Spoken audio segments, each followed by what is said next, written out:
सन 5 अगस्त 2019 के बाद कई सारे ऐसे बदलाव जम्मू और कश्मीर में आए हैं जिसने जम्मू और कश्मीर में एक तरीके का नक्शा पूरा बदला, काम करने का तरीका बदला और कई सारे ऐसे बदलाव हैं जो हमें विजिबली दिखते हैं ग्राउंड पर जो चेंजेस हो रहे हैं। पर इसके अलावा कुछ ऐसे बदलाव हैं जो कि हमें दिखते नहीं हैं, बट वो इतना असर जम्मू और कश्मीर के लोगों की ज़िंदगी पर डालते हैं, यहाँ के एम्प्लॉयज़ की ज़िंदगी पर डालते हैं, पर उस पर चर्चा ज़्यादा नहीं हो रही। और उसी चीज़ पर हम चर्चा करेंगे आज। अगमुड कैडर, कुछ महीने पहले आपने एक खबर सुनी हो कि जम्मू कश्मीर में अगमुड कैडर को इम्प्लीमेंट कर दिया गया है, यानी कि अरुणाचल प्रदेश, गोवा, मिजोरम और यूनियन टेरिटरी जितनी है पूरे देश में, वहाँ पर जम्मू और कश्मीर के सर्वे जो आईपीएस या आईएएस या आईआरएस आईएफएस ऑफिसर्स होंगे वो ट्रांसफ़र हो सकते हैं और वहाँ से यहाँ पर एम्प्लॉयज़ आ सकते हैं, जो कि आप देख रहे हैं लगातार यहाँ पर जो ऑफिसर्स हैं अगमुड कैडर के तहत वो लगातार यहाँ पर आ रहे हैं। क्या फ़ायदा, क्या नुकसान इससे हो सकता है और क्या जम्मू और कश्मीर के जो सिविल सर्विसेज हैं, एम्प्लॉयज़ हैं, जिसमें जेकेएएस है, जेकेपीएस है या फिर अलग अलग लेवल पर जो ऑफिसर्स लगते हैं, उनको किस तरह से इम्पैक्ट कर सकता है। और आज तक किसी भी पॉलिटिकल पार्टी ने इसे नहीं छेड़ा है, पर आज हम इनसे बातचीत करेंगे एडवोकेट यासिर खान साहब से, जो कि स्पोक्स पर्सन है जम्मू कश्मीर अपनी पार्टी के, इनसे कि किस तरह से ये प्रभावी करेगा जम्मू कश्मीर में। सर, स्वागत है आपका। और किस तरह से आपको लगता है कि अगमुड कैडर, थोड़ा हमारे दर्शकों के लिए एक समझाने के लिए कि क्या ये कितना किस तरह से आया और क्या क्या चीज़ें इसमें होती हैं, क्या बदलाव आया जम्मू कश्मीर में, वो थोड़ा समझाइए। रजत जी, आपका बहुत बहुत शुक्रिया।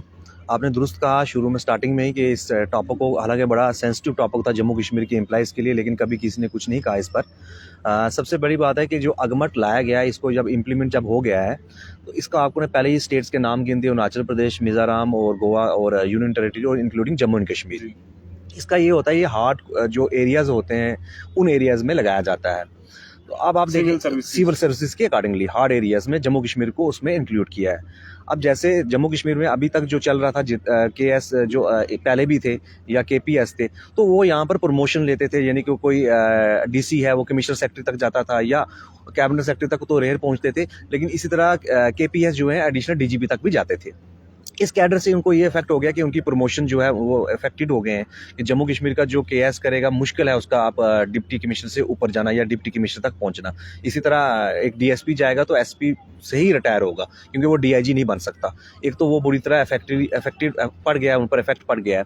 उसके अलावा आप देखें कि जिस तरह बाकी स्टेट थी, पहले भी जम्मू कश्मीर में आते थे केपी आईएएस और आईपीएस ऑफिसर, लेकिन वो जब आते थे उनको स्टेट जो है एलोकेशन जब अलॉट की जाती थी, तो उसके बाद वो यहाँ पर ही रहते थे। कुछ लोग उनके जाते थे डेपुटेशन पर, बाकी यहाँ पर ही सर्व करते थे। लेकिन उसमें ये होता था कि एक क्राइटेरिया था कि लोकल ऑफिसर्स को कितनी प्रमोशन मिलेगी और उनको कितनी मिलेगी। उनका तो अपना कोटा है, तो वो तो बहुत जल्दी प्रमोशन लेते हैं। तो उससे जम्मू कश्मीर का एम्प्लॉइज, खासकर केएस कैडर जो है, पूरी तरह खत्म हो जाएगा। तो इनको बड़ा नुकसान होगा। और सेकंड में आपको ये चीज़ कहना चाहूँगा कि जम्मू कश्मीर में ये रखने का मकसद हमें समझ नहीं आया, क्योंकि अगर अगमट में जम्मू कश्मीर को लाया है, तो इससे ये जाहिर होता है कि जम्मू कश्मीर में पहले तो उन्होंने डिस्ट्रिक्ट हेडक्वार्टर रख लिए। अब आप देखें कि इस वक्त जम्मू में जो डिप्टी कमिश्नर है, अब कोई भी आईपीएस आईएएस ऑफिसर परमानेंटली यहाँ पर आएगा नहीं, तो अगमट के जरिए जो अगमट की जो स्टेट्स हैं वहाँ से उठेंगे। हार्ड ये स्टेशन बना दिया, हार्ड एरिया, 3 साल के लिए आएंगे। तो जब 3 साल के लिए जम्मू या दूसरे डिस्ट्रिक्ट्स में आएंगे, 3 साल के लिए यहाँ से निकल जाएंगे, क्योंकि वहाँ इनको तो यहाँ की ना तो कल्चर ना टोपोग्राफी, उनको इलाके का पता भी नहीं होगा। तो लोगों के काम नहीं होंगे, क्योंकि लोकल ऑफिसर जो होते हैं उनकी हेल्प से ही ये जो है काम किया जाता है, जो आज तक होता रहा है। तो local officers Jammu Kashmir KPS और केएस ऑफिसर को इन्होंने डिफंक्ट बना दिया। हम ये नहीं कह रहे हैं, पहले भी आईपीएस आईएएस थे, उनके साथ भी होना चाहिए, वो भी आना चाहिए, लेकिन अगमट में लाने का जम्मू कश्मीर की आवाम को भी उतना नुकसान है, क्योंकि लोकल ऑफिसर उनकी जो है इस पिक्चर से गायब हो गए। जी, आपको लगता है कि इसकी वजह से ये होगा कि जो एक्सेसिबिलिटी लोगों की होती है उस ऑफिसर के तहत जो जम्मू कश्मीर में है या लंबे समय से सर्व कर चुका है, और कुछ ऐसे डिपार्टमेंट्स होते हैं जहां पर लोकल लोग अगर हों या उनको पहचान अच्छे से उन एरियाज हो, तो वो काम ज़्यादा अच्छे से हो पाता है। बिल्कुल आपने दुरुस्त कहा।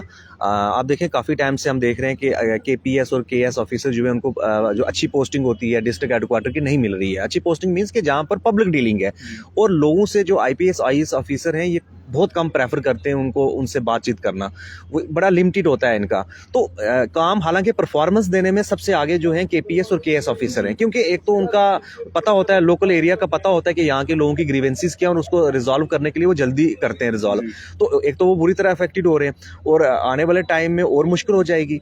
तो अगर इसी तरह हम सोचते रहे तो मुझे लगता है इसमें एक स्टेप लेना चाहिए, क्योंकि ये एक नेक्स्ट स्टेप की तरफ जा रहे हैं कि हमारी जो तहसील लेवल है, तहसील लेवल में अभी आपको तहसीलदार या एसडीएम या एसडीओ पे मिल रहे हैं। अब तो ये आगे से आप कुछ टाइम के बाद, 1 साल के बाद देखेंगे कि अगमट से ही ये एसडीपीओ एसडीएम डायरेक्टली भेजेंगे 2-3 साल ट्रेनिंग के लिए। तो यहाँ के केपीएस तो केएस एक क्लरिकल इन्होंने रख दिया, क्लर्क बन के रह गए। तो उनकी वॉइस जो है हम सबको मुझे लगता है रेज करनी चाहिए, क्योंकि वो हमारे लोग हैं जम्मू कश्मीर के, और जम्मू कश्मीर के लिए उन्होंने बहुत काम किया है। तो खासकर जो यहाँ के लोग हैं, यहाँ की टोपोग्राफी, यहाँ का कल्चर सब कुछ अच्छी तरह जानते हैं और परफॉर्मेंस भी बहुत अच्छी देते हैं। तो मुझे लगता है कि कहीं ना कहीं उनके साथ ज्यादती हुई है, उनके साथ नाइंसाफी हुई है। बट इतना इम्पोर्टेंट इशू हम लगातार ये सुनते भी रहते हैं कि एगमोट कटर हुआ है। आपको नहीं लगता कि इसकी नीड जो है वो बाकी पॉलिटिकल पार्टीज क्यों नहीं समझ पाई? आज तक कोई भी इस पर बात ही नहीं कर रहा। और जो जम्मू और कश्मीर के अगर सिविल सर्विसेज एम्प्लॉयज़ को इतना ज़्यादा नुकसान हो रहा है, तो हर एक पॉलिटिकल पार्टी को अपने लोगों के लिए आगे आना चाहिए। देखिए, कुछ पॉलिटिकल पार्टीज की कुछ अपनी मजबूरियां हो सकती हैं, कुछ कंपल्शंस हो सकते हैं, कुछ उनका क्या फ्यूचर को लेकर क्या हो सकता है। लेकिन हम आपको खुल के कह रहे हैं कि जम्मू कश्मीर जो सिविल सर्विसेज हैं, हम आईपीएस आईएएस की भी हम कहते हैं कि जिस तरह पहले आते थे वो उसी क्राइटेरिया के तहत आए। लेकिन जम्मू कश्मीर के यहाँ के ऑफिसर्स को बचाना ये हमारे एसेट्स हैं। तो अगर हम एसेट्स इस तरह धीरे धीरे खो बैठेंगे तो यहाँ पर आप देखोगे, कभी पता चलेगा जी एक भाई साहब हरियाणा के जो हैं वो आगे हैं जी, एसडीपीओ ईस्ट आ गए हैं, एसडीएम जी जो हैं बिहार के हैं। तो मुझे बताओ लोग कहाँ पर अप्रोच करेंगे, लोगों के काम कैसे हल होंगे? वो तो मानेंगे नहीं ना, क्योंकि वो तो यहाँ की जो भी उनको जो हेड कर रहा होगा वो तो उनकी भी नहीं सुनेंगे। उनका टारगेट है 3 साल आना है, 2-3 साल के बाद यहाँ से चले जाना है। तो चाहे काम करें चाहे ना करें, क्योंकि उनको हार्ड जोन मिल गया है। तो हार्ड जोन में अगर हमें रखा गया है, तो अगर हार्ड जोन ये आता है, आप मुझे बताएं, फिर हिमाचल तो सबसे ज्यादा नजदीक है। हिमाचल में सबसे ज्यादा टोपोग्राफी जो है वहाँ के इलाके के हिसाब से ज्योग्राफिकल देखा जाए सबसे ज्यादा डेंजर है। तो फिर उसको क्यों नहीं लगते आगमट में? तो हम अगमट नहीं चाहिए। हमारे साथ यही है कि जिस तरह से पहले रखा गया था, अगर जम्मू कश्मीर को स्टेट बनाना है इन्होंने, अगर वाकई ये सीरीज है, तो फिर आगमट में लाने की कोई जरूरत नहीं। पर आपको लगता है कि आगमट में लाने का ये भी मकसद है कि अब कुछ सालों तक यूटी बनी रहे इसी तरह से? मैं आपको रजत भाई फ्रेंकली कहूंगा कि अभी भी हमारे लोग बहुत सारे एक्सपेक्टेड हैं कि अभी ये होगा। लेकिन जहां तक मुझे पर्सनल एनालाइज में कर रहा हूं, मैं भी रॉन्ग भी हो सकता है। डिलिमिटेशन को एक्सटेंशन मिलेगी 1 साल, तो कोई भी स्कोप नहीं है इलेक्शन का 2024 तक। तो कुछ एक टाइम के बाद आप देखना कुछ एडवाइजर्स नए बनाएंगे, तो आगे रिशफलिंग करेंगे। तो यही आईपीएस और आईएएस के हवाले जम्मू कश्मीर को कर दिया गया है।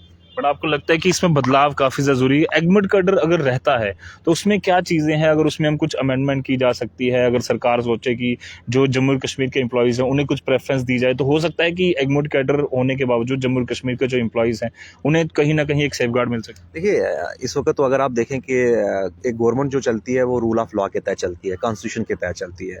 लेकिन हमने कुछ 2-3 साल से ये देखा कि कोई रूल ऑफ लॉ और कॉन्स्टिट्यूशन के अकॉर्डिंगली गवर्नमेंट जो है कई बार नहीं सुनती है।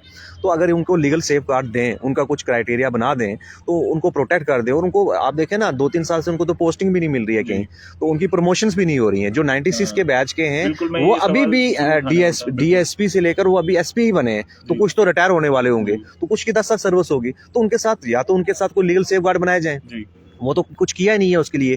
तो एक तरह से उनके साथ वो बोल नहीं सकते हैं, क्योंकि उनकी मजबूरी हमें नजर आ रहा है, क्योंकि गवर्नमेंट एम्प्लॉई है। क्योंकि सरकार तो आजकल इमीडिएटली टर्मिनेट कर देती है, तो वो अपने डर की वजह से नहीं बोल रहे हैं। तो इसलिए ये जो लॉबिंग सिस्टम हो गया है, ये जो इन्होंने आगमट का जो कर दिया है और बड़े बड़े ऑफिसर्स बाहर से भेजे हैं, तो इससे जम्मू कश्मीर का एम्प्लॉय जो है वो टोटल डिफंक्ट हो गया है। आप देखें सेक्रेटरीट में 95% जो है लोकल कैडर के पीएस केएस ऑफिसर है, नहीं दिख रहे हैं आपको, या डिस्ट्रिक्ट हेडक्वार्टर्स में नहीं दिख रहे हैं। तो तहसील हेडक्वार्टर में इसलिए दिख रहे हैं कि अभी ये लाया नहीं इन्होंने, जब वो लाएंगे वो भी रिप्लेस हो जाएंगे।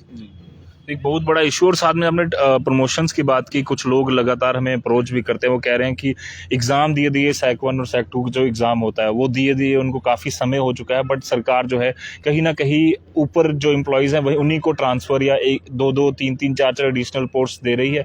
बट जो एम्प्लॉयज़ की प्रमोशन बनती है वो सही समय पर नहीं करा रही। बिल्कुल प्रमोशंस नहीं हो रही है। 96 में जो डीएसपी बना था, 2010 तक जो है एसपी बना, 14 में बना, तो उसकी प्रमोशन नहीं है। अब नेचुरली जो आईपीएस आईएएस आएगा वो 8-10 साल के बाद डीआईजी होगा और 5 साल के बाद आईजीपी होगा। तो डीआईजी से 3 साल लगते हैं आईजीपी बनने में, तो वो तो फटाफट करते हैं क्योंकि उनके ही लोग होते हैं। तो वो अपनी फाइल वर्क बहुत जल्दी करते हैं। जो कैबिनेट होती है स्टेट में या गवर्नर रूल में एडवाइजर्स वगैरह होते हैं, तो अब तो होम मिनिस्ट्री के अंडर है, तो वो फटाफट करवा लेते हैं अपने काम। उनका तो काम चल रहा है। लेकिन मैंने कहा कि लोकल अफसर की कोई एक्सेस नहीं है, ना दिल्ली तक एक्सेस है और ना ये सुनते हैं उनकी। तो उनके साथ एक डिस्क्रिमिनेशन हो रही है। जम्मू कश्मीर के जो है इस डिस्क्रिमिनेशन को खत्म करना चाहिए और यहाँ के जो एसेट्स हैं इनको बचाना चाहिए और यहाँ के उसी पैरामीटर पे रिस्पेक्ट देनी चाहिए, उनको पोस्टिंग, उनको प्रमोशन देनी चाहिए जिस तरह से आप IPS और IAS ऑफिसर को देते हैं। थे और पहले जिस तरह से सारा सिस्टम चलता था, तो ये एक काफ़ी ज़रूरी चर्चा जो हमने आज यासिर साहब के साथ की है, क्योंकि आज तक अगमुट कैडर के बारे में सुना तो है, बट उसका किस तरह से इम्पैक्ट जम्मू और कश्मीर में हो रहा है वो आज हमने समझने की कोशिश की। और सबसे बड़ी प्रॉब्लम जो एक हो रही है कि जम्मू और कश्मीर के सिविल सर्विसेज एम्प्लॉयज़ के साथ किस तरह से आने वाले समय में डील किया जाएगा, वो कहाँ पर पोस्ट होंगे, किस तरह से उनको हम एसेट्स को हम बचा सकते हैं, ये एक बहुत इंपॉर्टेंट इशू था जिसे आज इन्होंने रेस किया। उम्मीद करते हैं कि इस पर आपकी भी कोई राय होगी, ज़रूर कमेंट बॉक्स में दर्ज कराएं। फिलहाल के लिए दीजिए इजाज़त, ऐसी और वीडियोज़ के लिए आप यहीं बने रहिए द न्यूज़ नाउ के साथ। धन्यवाद।